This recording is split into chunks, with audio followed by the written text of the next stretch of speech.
Hello everyone, take out your history book, open page number 47. यहाँ पे हम chapter 4 tribal dikus and the vision of a golden age के बारे में पढ़ रहे हैं। यहाँ पे हमने ट्राइबल्स की प्रॉब्लम्स के बारे में पढ़ा, कैसे ब्रिटिशों ने उन पर राज किया था, उन पर अपना शासन चलाने की कोशिश की थी, कैसे ट्राइबल्स को ब्रिटिशर्स के अलावा जो उसी स्टेट में उसी कंट्री में रहने वाले लोग थे वो भी कितना ट्राइबल्स को परेशान करते थे। उनका रहना बहुत ज़्यादा मुश्किल हो गया था, उन्हें हर चीज़ में ज़्यादा पे करना पड़ता था, उन्हें रहने के लिए कोई जगह नहीं मिलती थी, उन्हें हर जगह से मूव करना पड़ता था। लोग सिर्फ अपने फ़ायदे के लिए उनको इस्तेमाल करते थे। आप पेज नंबर 47 ओपन करो। यहाँ पे हम पढ़ते हैं क्लोजर लुक। यहाँ पे हम 19 और 20th सेंचुरी के बीच की बात पढ़ेंगे। Through the 19th and 20th century, tribal groups in different parts of the country rebelled against the changes in law, the restriction on their practices, the new taxes they had to pay, and the exploitation by traders and the money lenders. 19th और 20th century में हमने अभी पिछले part में पढ़ा था कि जो फॉरेस्ट लॉज आ गए थे, जो ब्रिटिशर्स ने अपने अकॉर्डिंग जो रूल्स और जो नियम और कानून जाहिर किए थे उसकी वजह से ट्राइबल्स को बहुत ज़्यादा प्रॉब्लम्स हो रही थी, क्योंकि वो पूरा ट्राइबल्स के अगेंस्ट में था। तो ट्राइबल्स उस चीज़ के लिए प्रोटेस्ट करने चाहते थे, उस चीज़ के लिए वो लोग विरोध करते थे, वो रूल्स को मानने से इनकार कर देते थे, क्योंकि पहले ट्राइबल्स को फॉरेस्ट से निकाल दिया गया, फिर उनको अपनी मर्जी से ना घूमने दिया जाता था, उनको फोर्सफुली फॉरेस्ट में रखा गया था ताकि वो ब्रिटिश के काम आ सकें। तो यहाँ पे वो उस चीज़ के लिए प्रोटेस्ट करने लगे थे, क्योंकि उनको हर टाइम पे एक नया टैक्स पे करना पड़ता था, ज़्यादा अमाउंट में रेवेन्यू देना पड़ता था। व्यापार हो चाहे मनी लेंडर्स हो, सबकी तरफ से वो सिर्फ एक्सप्लॉइट हो रहे थे, मतलब कि उनकी जो लाइफ थी वो बहुत ज़्यादा बर्बाद हो रही थी, जिसकी वजह से ना वो जी पा रहे थे ना वो सर्वाइव कर पा रहे थे। The Coles rebelled in 1831 to 32. Santals rose in revolt in 1855. The Bastar rebellion in central India broke out in 1910 and the Wali revolt in Maharashtra in 1940. ये उन जगहों के और उन लोग के नाम हैं जिन लोगों ने इस चीज़ के लिए प्रोटेस्ट किया था। तो इस टाइम पे लोगों ने इन सब चीज़ों की रैली निकाली थी, इन सब चीज़ों के लिए ब्रिटिश के खिलाफ विरोध किया था। कब किया था? द कोल्स ने कब किया था? 1831 से 32 तक। संताल से किया था 1855 में। बास्टर रिविलियन सेंट्रल इंडिया में जो हुआ था वो कब हुआ था? 1910 में। और वॉली ने महाराष्ट्र में विरोध किया था जो कि 1940 में हुआ था। The movement that Birsa led was one such movement. और इनमें भी एक मूवमेंट ऐड कर लो जिनने विरोध किया था, वो था बिरसा। हमने चैप्टर स्टार्टिंग में ही बिरसा के बारे में पढ़ा था, तो बिरसा के बारे में हम आगे और डिटेल में पढ़ने वाले हैं। बिरसा ऐसे पर्सन थे जिनने अंग्रेज़ों के खिलाफ विरोध किया था। अंग्रेज़ों से ट्राइबल्स को आज़ाद करने के लिए उनने उनका साथ दिया था और उसके लिए उनने आंदोलन किया था। Turn the page, open page number 48। Birsa Munda, आपको शायद मैंने चैप्टर की स्टार्टिंग में बताया था, बिरसा जो मुंडा फैमिली से बिलोंग करते हैं। Munda family it's not very rich, बहुत अमीर नहीं थे, वो पुअर फैमिली से बिलोंग करते थे। मतलब इट्स लाइक कि ट्राइबल्स की जैसे लाइफ थी वैसे ही बिरसा की भी लाइफ थी। बिरसा जो थे वो मुंडास की फैमिली से बिलोंग करते थे। जो ट्राइबल्स होते हैं उनके भी अलग अलग ग्रुप ऑफ कम्युनिटी होती है, तो उसमें भी एक मुंडा था। जो हमने अभी पिछले पार्ट में हमने संताल के बारे में पढ़ा था। एक संताल, मुंडा और ट्राइबल्स में इन सब अलग अलग कम्युनिटी भी बनी हुई थी। अब पढ़ते हैं बिरसा मुंडा के बारे में। Birsa was born in the mid 1870s, the son of a poor father. He grew up around the forest of Bonda, grazing sheep, playing the flute and dancing in the local akhada. तो बिरसा जो है उनका जन्म कब हुआ था? 1870 के बीच में हुआ था। और उनके फादर बहुत ज़्यादा गरीब थे। वो फॉरेस्ट में इधर उधर घूम के जो एनिमल्स होते हैं उनसे वो लोग फूड प्रोड्यूस करते थे। वो इधर उधर घूम के गैदरिंग करते थे, हंटर्स करते थे, जानवरों का शिकार करते थे और इधर उधर घूम के अपने खाने को इकट्ठा करते थे। और जो बिरसा थे वो फ्लूट भी बजाते थे, मतलब बांसुरी बजाते थे, और वो लोकल अखाड़ा में डांस भी करते थे। Forced by poverty, his father had to move from place to place looking for the work. वो इतने गरीब थे कि उनके जो फादर थे, उनके जो पापा थे, उन्हें एक प्लेस से दूसरी प्लेस मूव करना पड़ता था काम की तलाश में, ताकि वो अर्न कर सके और अपनी फैमिली को खाना खिला सके। As an adolescent, Birsa heard tales of the Munda uprising to the past and saw the Siddharth leader of the community urging the people to revolt. एसोल्टेंट का मतलब होता है टीनेजर वाला जो ग्रुप होता है ना, जैसे 15-16 साल के जो बच्चे होते हैं वो, उनने क्या किया, उनने Birsa heard the tale of Munda अपस्ट्रिंग to the past and saw the sardars leader of the community arguing the people to revolt. उस टाइम पे क्या हुआ, कुछ लोग अंग्रेजों के खिलाफ वो कर रहे थे, आंदोलन कर रहे थे, विरोध कर रहे थे। तो ये सब बिरसा उस टाइम पे जब टीनेजर थे बिरसा 15-16 साल के, तब उनने ये सब चीज़ें देखी थी कि कैसे अंग्रेजों का शासन चला था और अंग्रेज ट्राइबल्स पर रूल करते थे।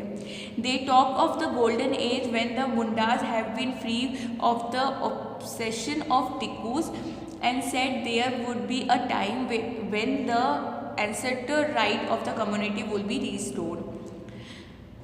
जो बिरसा थे उनने गोल्डन एज के बारे में सुना था। लोग गोल्डन एज के बारे में बात करते हैं, मैंने आपको चैप्टर के स्टार्टिंग में बताया था vision of the golden as. लोग गोल्डन एज के बारे में क्यों बात करते थे, क्योंकि लोगों को लगता था कि जैसे ही ब्रिटिशों का शासन चला जाएगा वो ब्रिटिशों को निकाल देंगे यहाँ से, अपने एरिया से, अपने इलाके से उनको निकाल देंगे, तो तब उनका गोल्डन एज आ जाएगा। तो लोग इसके बारे में बात कर रहे थे कि एक दिन ऐसा आएगा जब ब्रिटिश यहाँ से चले जाएंगे और सिर्फ मुंडा का राज चलेगा। Munda have been free of the obsession of dikus, जो भी आउटसाइडर्स है उनसे वो फ्री रहेंगे, कोई भी आके उन पर कोई भी हक नहीं जमाएगा। And said there would be a time where the ancestor right of the community would be restored, और जो भी उनकी कम्युनिटी है, जो भी उनका राइट है रहने में या फॉरेस्ट में रहने में या फॉरेस्ट की चीज़ें यूज़ करने में या जो भी ऑक्यूपेशन वो करना चाहते हैं, सब बहुत आज़ादी से कर पाएंगे। They saw themselves as a descendants of the original settlers of the region fighting for their land, मुल्क की लड़ाई, reminding people of the need to win back their kingdom. लोग यही सोचते थे कि गोल्डन एज मूवमेंट आएगा और लोगों के पास अपना लैंड वापस आ जाएगा, उनके लैंड में किसी भी ब्रिटिशर्स या आउटसाइडर्स का हक नहीं होगा, लोग अपना लैंड लेके रहेंगे। मुल्क की लड़ाई का मतलब होता है लोग अपनी ज़मीन अपनी वापस लेके रहेंगे और अपनी ज़िंदगी आज़ादी से जिएंगे। Birsa went to the local ministry school and listen to the sermons of the ministries. यहाँ पे मिनिस्ट्री स्कूल का मतलब है धर्म का प्रसार करना, मतलब कि ब्रिटिश के टाइम पे स्कूल्स में क्या सिखाया जाता था कि जो दूसरे धर्म थे ना उनके बारे में बुराइयाँ बताई जाती थी, और जो ब्रिटिश का धर्म था उनके बारे में अच्छाइयाँ बताई जाती थी। तो बिरसा उस टाइम पे जब स्कूल जाते थे तो उनको ये सब देखने मिलता था कि धर्मों के बारे में बहुत ज़्यादा बुराइयाँ बताई जा रही है, हिंदू धर्म के बारे में और भी धर्मों के बारे में बहुत गलत बोला जाता था। There too he heard it said that it was possible for the Mundas to attain the kingdom of heaven and regain their lost rights. वो ये सोचते थे कि Munda there to be attain the kingdom of the heaven and regain their lost rights. Birsa बोलते थे सबको वहाँ पे मुंडास को कि अगर तुम्हें अपना किंगडम वापस चाहिए तो तुम्हें अपनी सारी बुराइयों को हटाना पड़ेगा और अपने राइट्स को, जो उनका राइट्स है, जो अधिकार है, उनको वापस लेना पड़ेगा। This would be possible if they become good citizens and gave up there bad practices. वो तभी पॉसिबल है, बिरसा ने क्या बोला, ये तभी पॉसिबल है अगर तुम्हें अपना शासन वापस चाहिए, अपना राज करना है, तुम्हें अपनी लैंड और अपनी सारी चीज़ें, अपना हक वापस चाहिए, तो तुम्हें एक अच्छा सिटीज़न बनना पड़ेगा, अच्छा क्रिश्चियन बनना पड़ेगा, और सब जो बैड प्रैक्टिसेस है, मतलब सारी जो बुराइयां हैं उसे बाहर निकालनी पड़ेगी और अच्छाई को अपने अंदर लेना पड़ेगा और एक अच्छा क्रिश्चियन बनना पड़ेगा। Later Birsa also spend some time in the company of prominent Vaishnav preacher. Birsa क्या करने लगे, बिरसा ना अपना सारा टाइम किसके साथ स्पेंड करने लगे, वैष्णव प्रीचर। एक तरह से टीचर होते हैं जो कि वैष्णव के बारे में पढ़ाते हैं, मतलब कि विष्णु धर्म के बारे में पढ़ाते हैं। He wore the sacred thread and began to value the importance of purity and piety. उनने डरना बिल्कुल छोड़ दिया और उनने क्या इम्पोर्टेंस दी अपनी लाइफ में, क्या वैल्यू की इम्पोर्टेंस दी, सच्चाई की।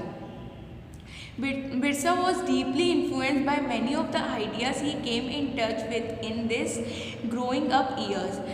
बिरसा को बहुत सारे आइडियाज़ आए और बहुत सारी अच्छी चीज़ों से वो इन्फ्लुएंस हुए, मतलब इंस्पायर हुए. His movement was aimed at reforming tribal society.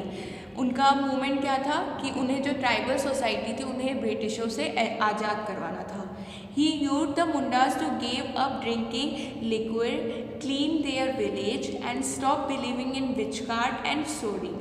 उनने क्या बोला मुंडास को कि तुमको ड्रिंकिंग लिक्विड मतलब कि उनको जो ड्रिंक करना बंद करना पड़ेगा, उनको दारू पीना बंद करना पड़ेगा, उनका जो विलेज है, गांव है, उसको क्लीन करना पड़ेगा और जो बाबा लोग हैं जो जादू वादू दिखाते हैं इन सब चीज़ों में विश्वास करना बंद करना पड़ेगा.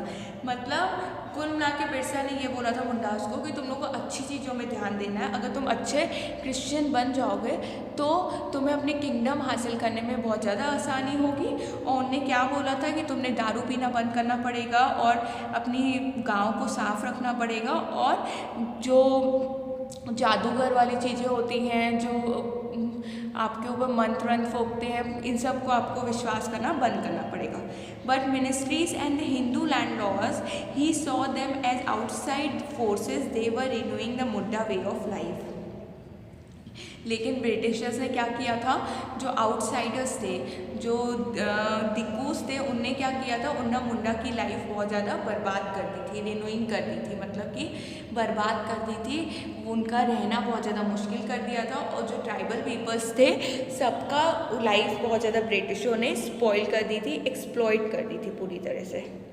ओके, अब नेक्स्ट पार्ट में हम लास्ट पार्ट में आगे का कंटिन्यू करते हैं. Thank you.